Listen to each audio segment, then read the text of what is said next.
Edward Verrill Lucas has a quote. He said, "I have noticed that the people who are late are often so much jollier than the people who have to wait for them." In my photography business, I had a plaque on the wall that said, "It's better to be late than to arrive ugly." Being late and being on time, this is such an interesting topic. Today, that's what we're going to talk about. If you're chronically late, you're going to learn a lot today. And what I want you to know is that it's actually unacceptable in most cases to be on time.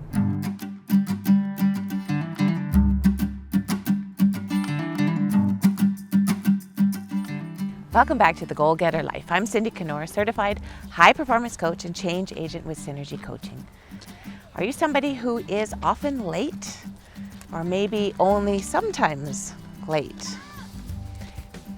How do you feel when you're late? And how do you think other people feel about you? Have you thought about that? I know all about being late from both sides of the spectrum. I grew up being late for pretty much everything. When I was a kid, my mom would get us all ready, and then she would stay in the house for what seemed like hours, getting herself all fixed up, her makeup and her hair, before she'd finally come out, and then we'd try to make up time on the road. So there was many times when we'd be in that station wagon and the roof racks would be just vibrating. We'd be going so fast. And one time, this story, you're not even gonna believe this. One time there was a whole bunch of cars and it was just two-way traffic, and she had to get going faster, so she decided to pass everybody in the shoulder. She was just going at high speed, passing everybody up this highway in the shoulder. And then when she got to the front of this long line of cars, she pulled in and she realized that the reason everybody was going slow was because there was a cop car in the very front, which was the last vehicle that she passed. So we got a really big ticket that day.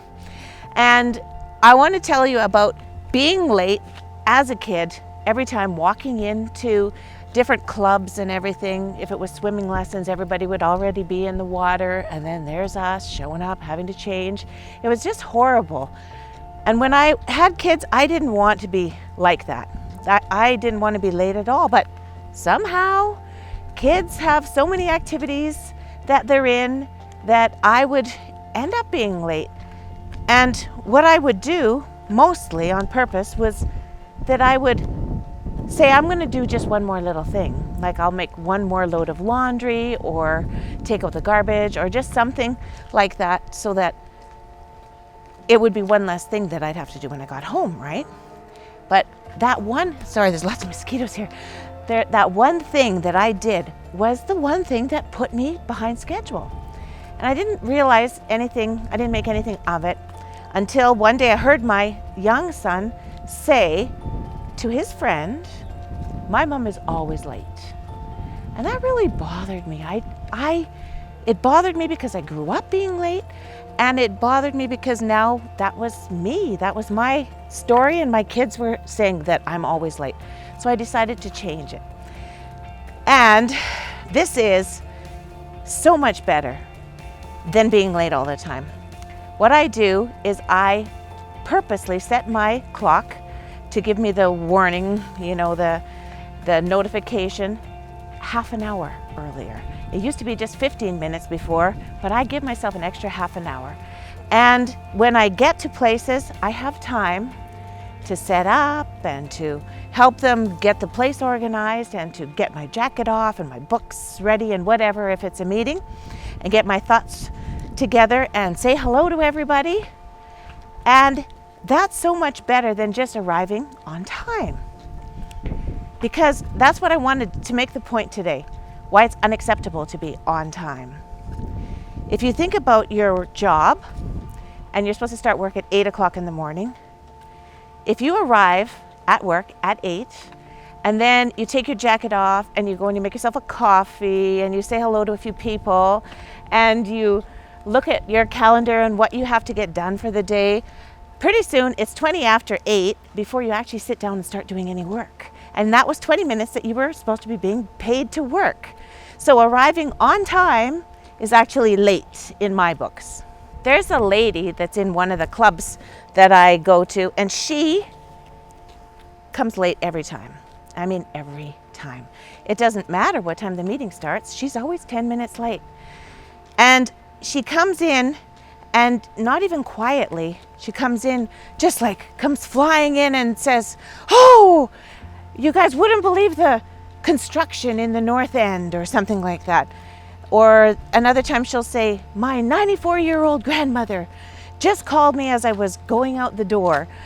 So these are all really great excuses. However, the rest of us also went through the construction to get from wherever we were, and we were all there on time. And everybody thinks about this lady as the lady who is always late. That's her reputation. And it's kind of sad to me. I feel her pain. Maybe she doesn't feel the pain, but the rest of us feel pain because we don't know, should we get on with the meeting? She's not here yet. And then the thing is, when she does arrive, she'll say something like, "Oh, what did I miss?" To the person right beside her. So she's actually kind of disruptive as well. I'm going to give you some quick rules of thumb. There are certain things that you can never be late for, and I mean get there early so that you can get settled in. Funerals, weddings, especially if it's your own wedding or your kids or somebody who you're close to, you can't be late for those. Meetings, get there early enough so that you get set up. And work, get there early enough so that you're actually working by the time you're supposed to start working. That's just simple rules of thumb. And the only time that I can think of that it's acceptable to be late is if it's a dinner party. Then being on time is actually a bad thing. So the moral of the story is being on time is actually unacceptable. And you know why? Because it takes you a bit of time to settle in. That's the message for today.